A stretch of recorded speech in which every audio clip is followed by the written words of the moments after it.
गढ़वाल के राजविधि इलाके में गता तेजेश्वर, जो 32 साल के थे, अपने परिवार के साथ एक खूबसूरत घर में रहते थे। वो एक प्रोफेशनल डांसर और लैंड सर्वेयर थे। उन्होंने बहुत मेहनत से अपना घर बनाया था। लगभग 60 किलोमीटर दूर आंध्र प्रदेश के कुर्नूल जिले के जानकी नगर में 25 साल की ऐश्वर्या अपनी मां सुजाता के साथ रहती थी। सुजाता एक NBFC non banking financial corporation में सफाई कर्मचारी के तौर पर काम करती थी। उनकी आर्थिक हालत अच्छी नहीं थी, इसलिए ऐश्वर्या सिर्फ 10वीं तक पढ़ पाई थी। तेजेश्वर के घर वाले उनके लिए दुल्हन ढूंढ रहे थे और रिश्ता ऐश्वर्या के नानी के घर तक पहुंचा। ऐश्वर्या और तेजेश्वर ने एक दूसरे को पहली मुलाकात में ही पसंद कर लिया। दिसंबर 2024 में उनकी सगाई हुई और 18 मई 2025 को बिचूपल्ली के आंजनेय स्वामी मंदिर में धूमधाम से शादी हुई। दूल्हा दुल्हन बहुत खुश दिख रहे थे, लेकिन क्या ये खुशी सिर्फ दिखावा थी? अचानक गायब होना और एक खौफनाक खुलासा। शादी के बाद ऐश्वर्या कुछ दिन ससुराल में रहकर रस्मों के लिए अपने मायके चली जाती थी। सब कुछ सामान्य लग रहा था। 17 जून 2025 को सुबह तेजेश्वर हमेशा की तरह काम पर निकले। शाम को वो घर नहीं लौटे। उनका फोन बंद था। परिवार परेशान हो गया। उनके भाई तेजवर्धन ने 18 जून को गढ़वाल टाउन पुलिस स्टेशन में गुमशुदगी की रिपोर्ट दर्ज कराई। शुरुआत में पुलिस इसे एक सामान्य गुमशुदगी का मामला मान रही थी, लेकिन जून के 21 से 22 के बीच गढ़वाल से करीब 140 किलोमीटर दूर आंध्र प्रदेश के नंदयाल जिले के सुगली मिट्टा गांव में एक नहर के पास से तेज बदबू आने लगी। ग्रामीणों ने देखा तो एक सड़ी गली लाश मिली, जिसे पहचानना मुश्किल था।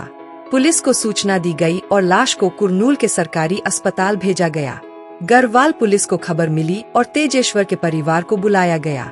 उनके पिता ने शुरू में पहचान से इनकार कर दिया, लेकिन फिर हाथ में बंधे कड़े और अम्मा टैटू से पहचान की। पोस्टमार्टम रिपोर्ट में खुलासा हुआ कि तेजदार हथियारों से कई वार किए गए थे। ये एक हत्या थी। पुलिस ने अपनी जांच तेज कर दी। तेजेश्वर का काम ऐसा था कि कई बार लोगों से जमीन के विवाद पर बहस हो जाती थी। पुलिस ने इस एंगल पर भी जांच की। CCTV फुटेज में तेजेश्वर को एक कार में कुछ लोगों से बात करते हुए देखा गया, जिससे लगा कि वो उन्हें जानते थे। जांच के दौरान पुलिस को पता चला कि ऐश्वर्या शादी से 5 दिन पहले 13 मई को घर से गायब हो गई थी। उसने कहा था कि वो दहेज की वजह से परेशान होकर अपनी सहेली के पास चली गई थी। इस घटना से तेजेश्वर के घर वालों को ऐश्वर्या पर शक हुआ था, लेकिन तेजेश्वर ने परिवार के खिलाफ जाकर उससे शादी की। तेजेश्वर के भाई ने पुलिस को बताया कि शादी के बाद से ही ऐश्वर्या पूरे दिन फोन पर लगी रहती थी।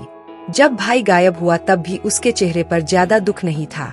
पुलिस को ऐश्वर्या पर शक हुआ और उसके कॉल डिटेल रिकॉर्ड CDR निकाले गए। CDR देखकर पुलिस के होश उड़ गए। शादी के बाद से तेजेश्वर के गायब होने तक ऐश्वर्या ने एक ही नंबर पर 2000 से ज्यादा बार बात की थी, जबकि अपने पति से सिर्फ 150 बार। इस बात पर तेजेश्वर और ऐश्वर्या के बीच झगड़े भी हुए थे। पुलिस ने ऐश्वर्या और फिर उसकी मां सुजाता को हिरासत में लिया। दोनों के CDR में एक ही नंबर बार बार आ रहा था, तिरुमल राव का। ये वही NBFC का ब्रांच मैनेजर था जहां सुजाता झाड़ू पोछा करती थी। तिरुमल राव 35 साल का BTech ग्रेजुएट कुर्नूल ब्रांच का मैनेजर था। उसकी शादी को 8 साल हो चुके थे, लेकिन कोई बच्चा नहीं था, जिससे उसे अपनी पत्नी में कोई खास दिलचस्पी नहीं थी। सुजाता से उसकी मुलाकातें हुई और जल्द ही दोनों का अफेयर शुरू हो गया। जब सुजाता काम पर नहीं आती थी तो ऐश्वर्या उसकी जगह जाती थी। इसी तरह ऐश्वर्या की भी तिरुमल से मुलाकात हुई और उनका भी अफेयर शुरू हो गया। जी हाँ, माँ और बेटी दोनों का एक ही शख्स से अफेयर चल रहा था। समय के साथ सुजाता अपनी बेटी की शादी करवाना चाहती थी ताकि वो आराम से तिरुमल से मिल सके, लेकिन ऐश्वर्या शादी नहीं करना चाहती थी और तिरुमल भी नहीं चाहता था कि ऐश्वर्या दूर हो। उसने सुजाता को समझाया कि बेटी पर शादी का दबाव न डाले। जब समाज का दबाव बढ़ा और ऐश्वर्या की शादी तेजेश्वर से तय हो गई, तो ऐश्वर्या परेशान रहने लगी। 13 मई को वह तिरुमल के पास भाग गई, जिसने उसे अपनी पत्नी से शादी करने की अनुमति दिलाने की कोशिश की, पर पत्नी नहीं मानी। ऐश्वर्या 24 घंटे तिरुमल के साथ वीडियो कॉल पर रहती थी। ससुराल में तेजेश्वर के टोकने पर झगड़े बढ़ गए। एक दिन ऐश्वर्या और तिरुमल दोनों ने तेजेश्वर को रास्ते से हटाने का फैसला कर लिया। उनका मानना था कि इससे उन्हें खुलकर मिलने का मौका मिलेगा और ऐश्वर्या को तेजेश्वर की संपत्ति भी मिल जाएगी। सोनम राजा रघुवंशी केस से मिली प्रेरणा।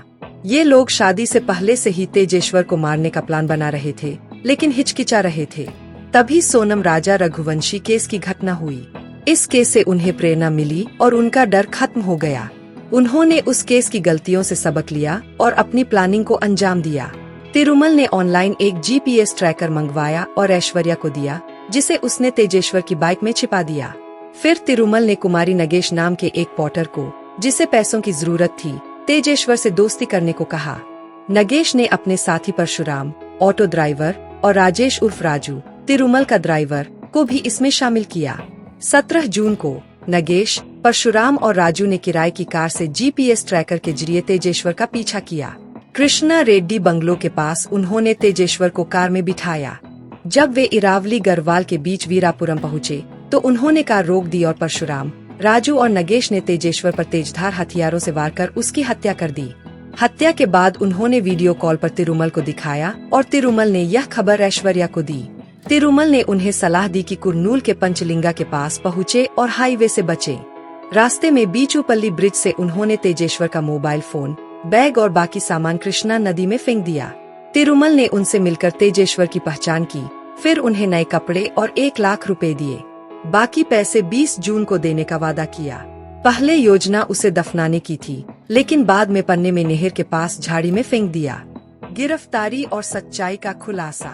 इस खौफनाक वारदात के बाद ऐश्वर्या और तिरुमल लद्दाख भागने की फिराक में थे। तिरुमल ने अपनी कंपनी से 20 लाख रुपए का लोन भी लिया था और लद्दाख के टिकट भी बुक कर लिए थे, लेकिन उनके प्लान कामयाब नहीं हुए। 24 जून को पुलिस ने नागेश, परशुराम और राजू को पुल्लूर चेक पोस्ट से कार में भागते हुए पकड़ा। तिरुमल राव को शामसाबाद एयरपोर्ट से पकड़ा गया जब वह अकेले ही भागने वाला था। इस साजिश में मोहन नाम का एक राजमिस्त्री भी शामिल था जो तेजेश्वर की गतिविधियों पर नजर रखता था। तिरुमल के रिटायर्ड पुलिस हेड कांस्टेबल पिता तिरुपट्टाया को भी सबूत मिटाने और बेटे को बचाने की कोशिश करने के आरोप में गिरफ्तार किया गया। कुल मिलाकर इस मामले में 8 आरोपियों को गिरफ्तार किया गया। 1 तिरुमल राव, 2 ऐश्वर्या, 3 कुमारी नगेश, 4 चकली परशुराम, 5 चकली राजू, 6 मोहन, 7 तिरुपटिया और 8 सुजाता। पुलिस ने 2 हथियार, 1 चाकू, 10 मोबाइल फोन, 1,20,000 रुपए नकद, तेजेश्वर की बाइक में लगा जीपीएस ट्रैकर और वह कार जब्त कर ली। यह भी खुलासा हुआ कि कुछ साल पहले सुजाता के पति, ऐश्वर्या के पिता, की नींद में मौत हो गई थी और कुछ महीने पहले उनके छोटे भाई की भी दुर्घटना में मौत हो गई थी। गांव में अब यह बातें चल रही है कि कहीं इन दोनों घटनाओं के पीछे भी मां बेटी का हाथ तो नहीं था, क्योंकि उन दोनों हादसों के समय वहां उनके अलावा कोई और नहीं था। कुछ रिश्तेदारों का आरोप है कि उन्हें तिरुमल के साथ अपने संबंधों का विरोध करने के कारण मारा गया होगा। ऐश्वर्या और तिरुमल ने स्वीकार किया कि उन्हें सोनम राजा रघुवंशी के से प्रेरणा मिली, जिसने उनका डर खत्म कर दिया और उन्होंने यह भयानक योजना बनाई। 27 जून को पुलिस ने प्रेस कॉन्फ्रेंस कर इस पूरे मामले की सच्चाई उजागर की। यह भी बताया गया कि इस केस की सुनवाई स्पेशल कोर्ट में होगी और जल्द फैसला सुनाया जाएगा। यह एक ऐसी अजीबोगरीब घटना थी जिसमें मां और बेटी दोनों का एक ही प्रेमी था।